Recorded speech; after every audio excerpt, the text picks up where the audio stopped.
Baraque vira para Débora e fala: eu só vou se você for. Uma crise na sua identidade. Eles tinham sido oprimidos, estavam com medo. Então Débora era profetisa, Débora era aquela que dava bons conselhos, Débora era a voz de Deus no meio do arraial. Então, vai comigo, Débora. E Débora fala assim: por causa dessa sua atitude aí, Deus vai entregar a Cícera nas mãos de uma mulher. Presta atenção. E Deus teve que entregar a Cícera nas mãos de Jael. Nós estamos vivendo tempos muito confusos.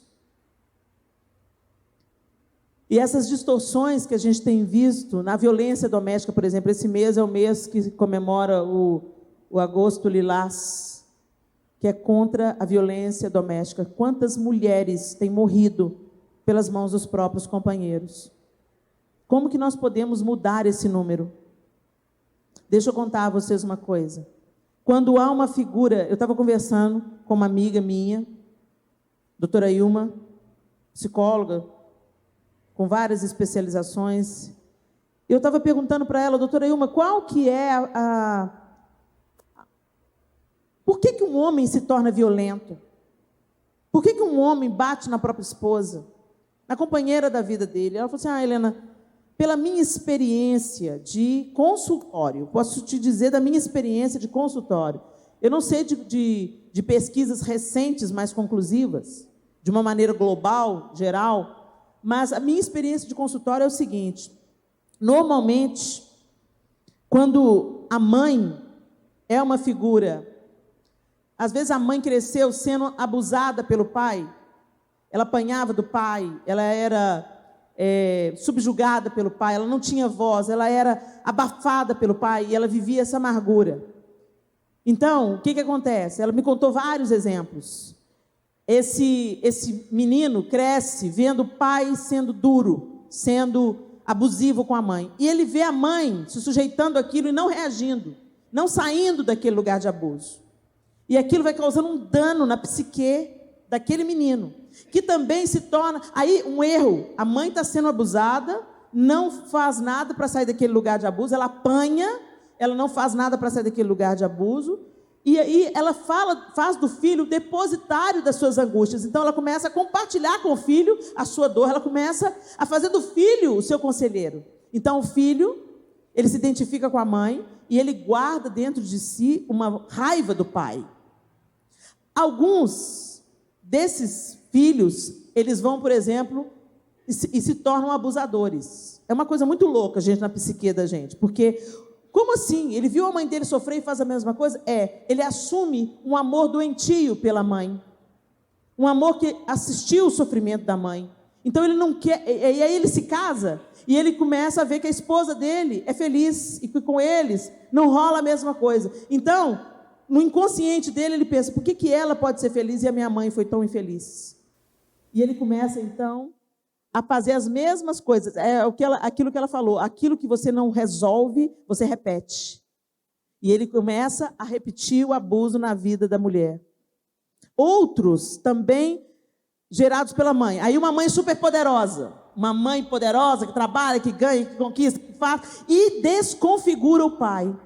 Ela humilha o pai, ela fala dos defeitos do pai, ela fala: seu pai não vale nada, se não for eu nessa casa, essa casa não vai para frente e tal e tal. E esse filho, ele vai crescer e ele vai ter uma raiva interna pelo desrespeito da mãe pelo pai. E aí o que ele faz? Quando ele se casa e ele assume o lugar do pai, ele reage violentamente. E tem outros desdobramentos, como por exemplo o psicopata. Aquele que assume uma... Deixa eu ver se eu anotei alguma coisa aqui sobre isso que ela me falou. O psicopata é um negócio...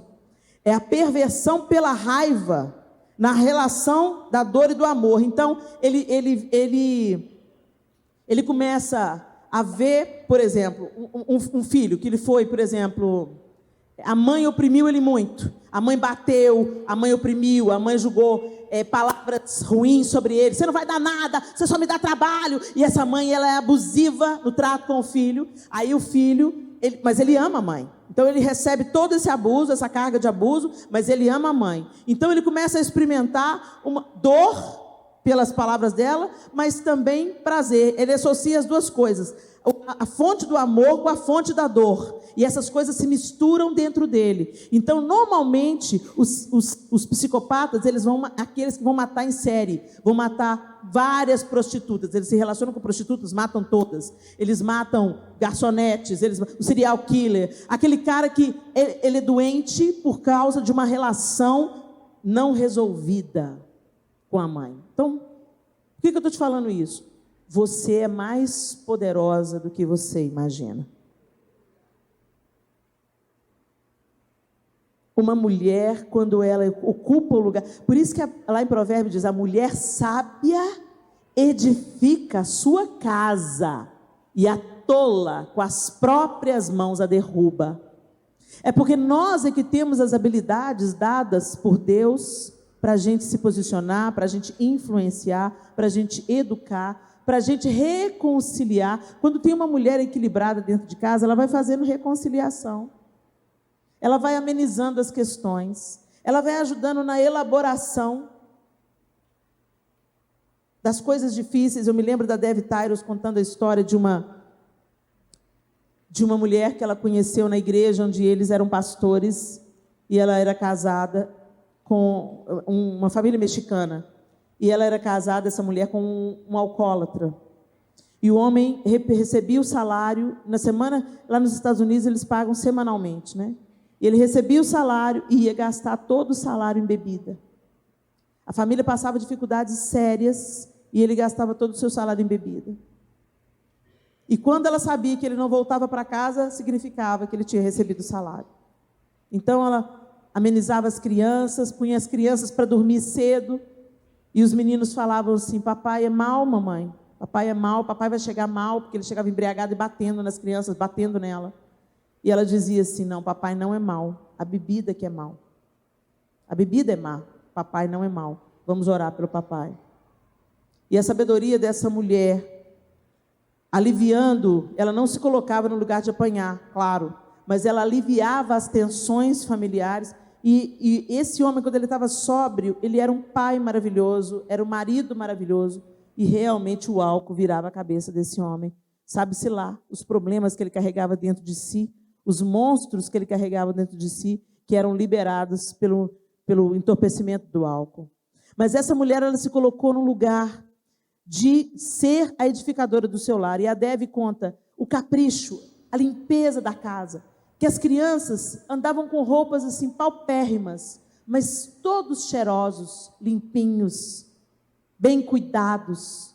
Era uma casa agradável de se estar. E essa mulher se posicionou em oração e fazendo essa reconciliação, todo o tempo inclinando os filhos, não perdendo o coração dos filhos em relação ao pai. O resultado é que esse homem se rendeu a Cristo, todos os filhos se tornaram pastores e líderes na igreja, e Deus transformou totalmente aquela situação. Quando as mulheres assumem o lugar dos homens, eles não querem mais assumir responsabilidade. Mas quando as mulheres assumem o seu lugar de mulheres, gente, e isso, eu me irrito quando alguém fala assim: o que é lugar de mulher? Esquentar a barriga, o umbigo no fogão, esfriar no tanque? Depende da perspectiva. A minha mãe cuidou da nossa comida a vida toda. E é uma alegria ter as memórias afetivas que eu tenho disso. Eu não vi só uma mulher esquentando um umbigo no fogão e esfriando no tanque. Eu vi uma mulher cuidando e nutrindo uma família, com comida e com afeto, com tempo. Eu contei para vocês aqui ontem da bacia de biscoito de polvilho da minha avó. O que é aquilo? A memória ficou dentro de mim, a memória do cuidado, a memória do zelo, a memória do capricho, a memória do abraço, a memória do acolhimento. Quando você entra numa casa cheirosa, numa casa bem cuidada, você se sente abraçado, acolhido. Não me desqualifica arrumar minha casa. Eu estou aqui pregando o evangelho e Débora sentava debaixo da tamareira, mas eu tenho certeza que ela também sabia como cuidar da sua tenda ou da sua casa, onde ela morava. Eu tenho certeza que nada faltava para a família dela. Eu tenho certeza que ela cuidava bem da sua família. Eu tenho certeza que ela nutria a sua família, não apenas de comida, mas de afeto. Eu estou querendo te despertar e de te levar a contar a outra geração que cuidar de uma casa não desmerece uma mulher, não desqualifica uma mulher. Que ela pode ser uma empresária muito bem sucedida. Por favor, não priorize a empresa. Sabe por quê? Porque outro CEO pode vir tomar minha posição na empresa. Outra mulher pode pilotar o avião no meu lugar. Mas nenhuma mulher pode ser mãe dos meus filhos como eu sou. Eu tive a tia Cida, que me ajudou muito com os meninos. É como uma irmã para mim. Mas eles têm mãe. Eles sempre tiveram mãe. Mãe para corrigir, mãe para ir na festinha da escola. Seja mãe. A mulher mais importante da Bíblia não foi a Débora, nem foi a Jael. Não foi Raabe, a prostituta. Não foi rainha Esther. A mulher mais importante da Bíblia foi mãe. E o mundo está contando para a gente que ser mãe não é o suficiente. Que ser mãe é pobre, é ruim, que você tem muito mais capacidade. E você tem. E você pode fazer um tanto de coisa legal. Você pode ser bem-sucedida numa carreira. Você pode ser uma ministra do Evangelho. Você pode fazer um tanto de coisa legal, mas você não pode inverter as prioridades. Ministre a próxima geração. Tem histórias muito tristes, e eu acho lindo a história de Débora, porque a Bíblia diz, esposa de Lapidote, ela estava debaixo da autoridade do marido. Sabe por que eu estou aqui pregando para vocês? Porque eu estou debaixo da autoridade daquele homem lá na porta. Ele é o meu líder, ele é o meu pastor, ele me libera, ele me adorna, ele me encoraja, e ele segura todas as cordas para que eu fique livre para ministrar a palavra. Mas ele também me diz não. Ele também, meu bem, isso não vai ser bom para a gente. Meu bem, vamos repensar essa agenda. Meu bem, nós temos que tirar férias de 40 dias com os filhos. Graças a Deus pela vida dele. A pessoa às vezes fala, Helena, Deus te destacou tanto, seu marido não se incomoda? Não entendeu nada. Eu só me destaquei porque eu tenho um marido segundo o coração de Deus.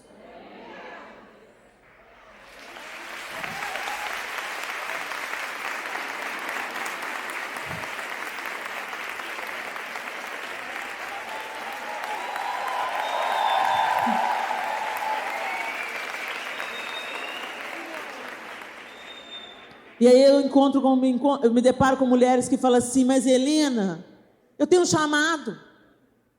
Eu tenho um chamado. E meu marido,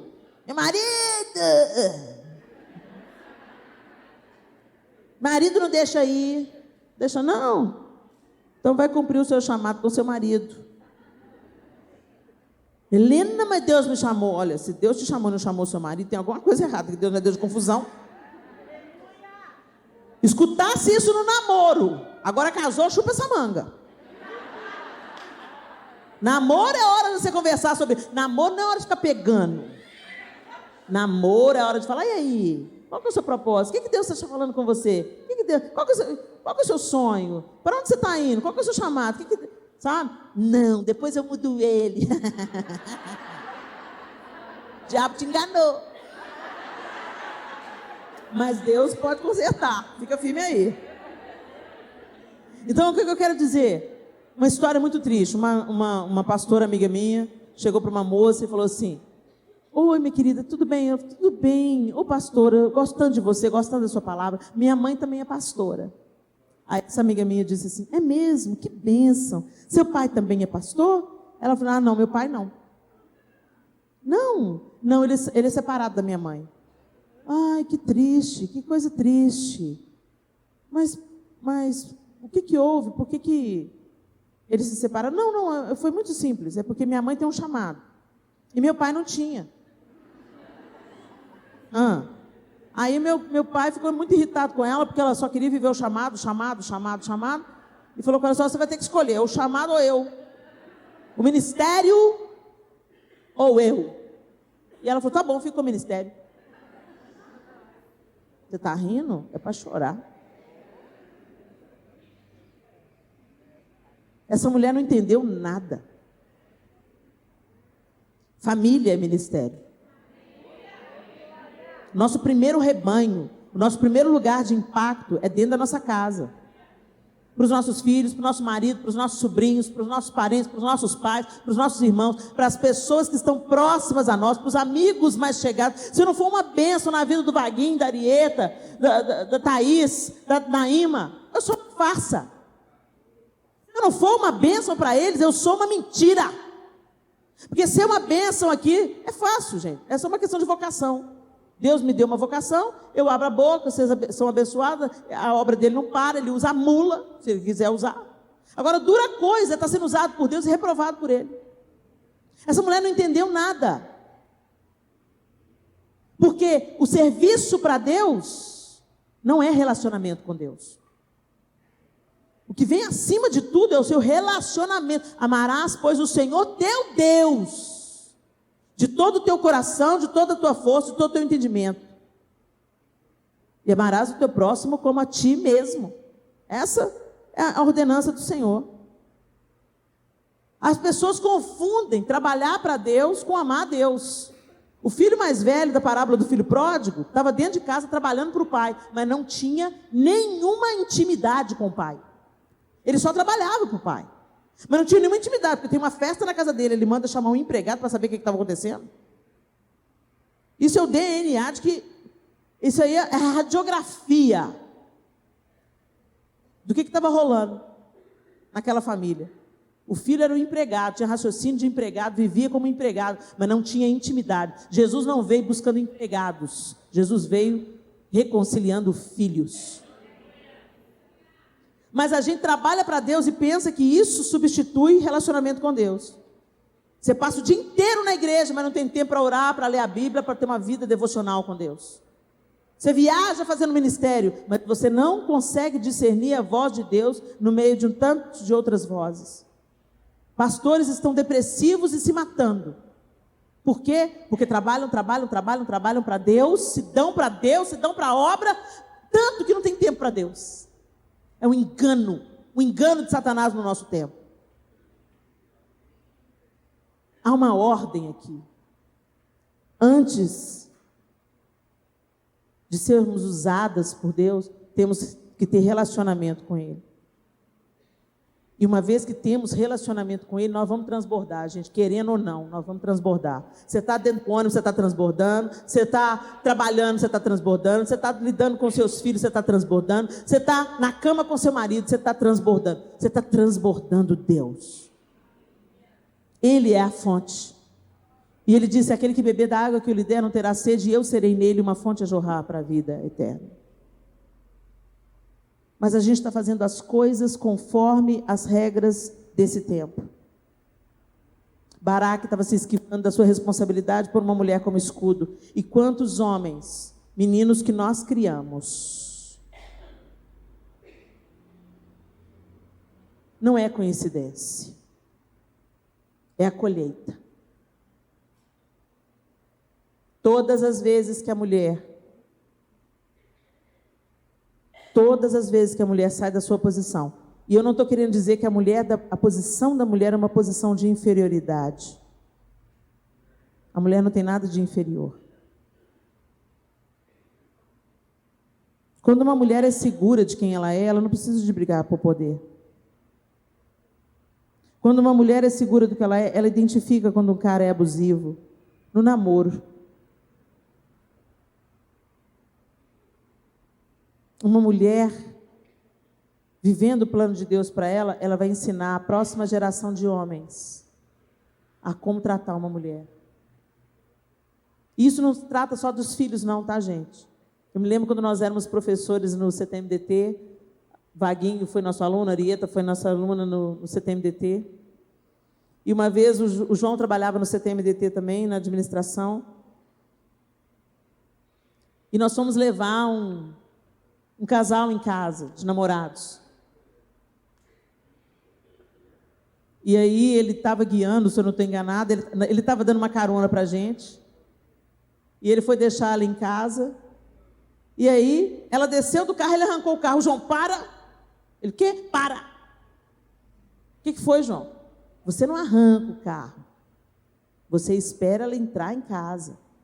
Ela está segura, fechou o portão, aí você arranca o carro.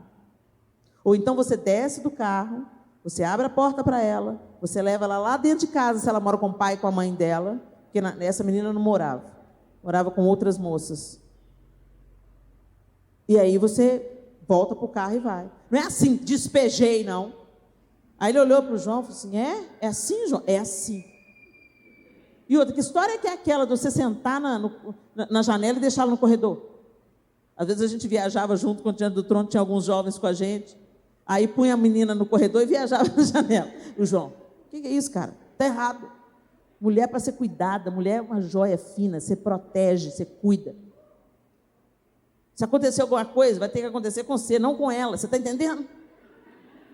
Aí teve um dia que o Miguel, andando comigo, me pôs para dentro do passeio. Ele era solteiro ainda, me pôs para dentro do passeio. O que é isso, menino? Passa para cá você. Eu disse, mãe, meu pai me ensinou. Vai para o canto. Eu peguei e virei para ele e falei assim, seu pai te ensinou, mas eu sou a mãe. Vai para o canto você. Ele falou comigo assim, aí eu senti firmeza, eu não sou mais menino.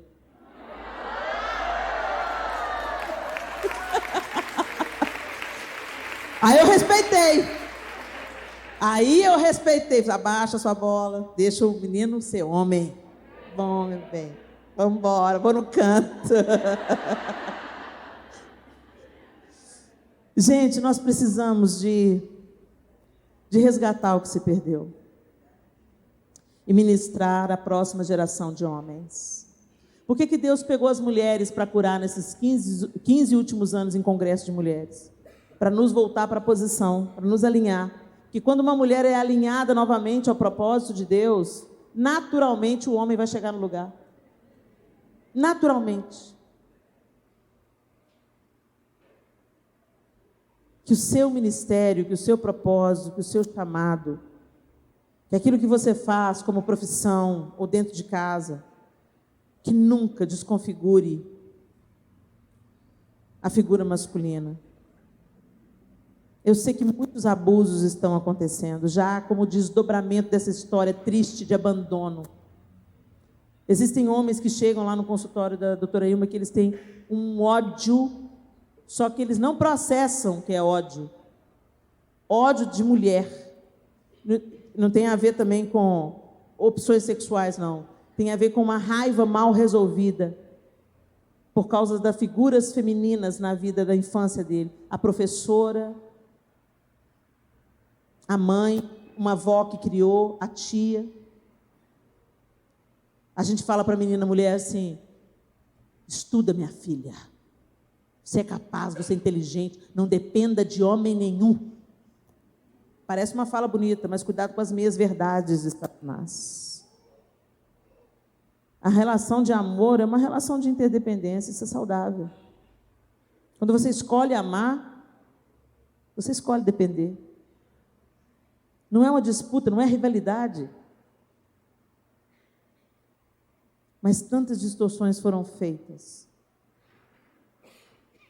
E tantos valores foram esquecidos. E mulheres estão poderosas, inteligentes, bem-sucedidas, e homens estão opacos, acovardados, sem compromisso, sem palavra. Homens que desistem do casamento na porta do altar. Homens que abusam, que matam, que batem. E eu tenho curiosidade de saber quem foram as mães desses meninos, desses homens. Quem foram as tias, as professoras? O que houve?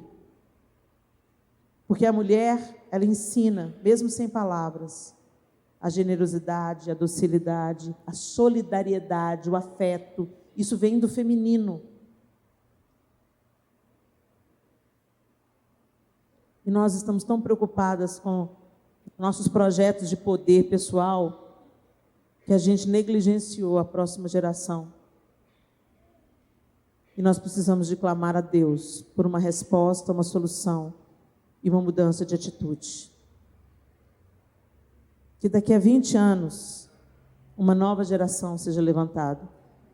Uma nova geração de homens e de mulheres que sejam cooperadores entre si. E que os filhos em casa, ao redor da mesa, saibam olhar para o pai e reconhecer nele a autoridade. Saibam olhar para a mãe e reconhecer nela a afetividade, acolhimento.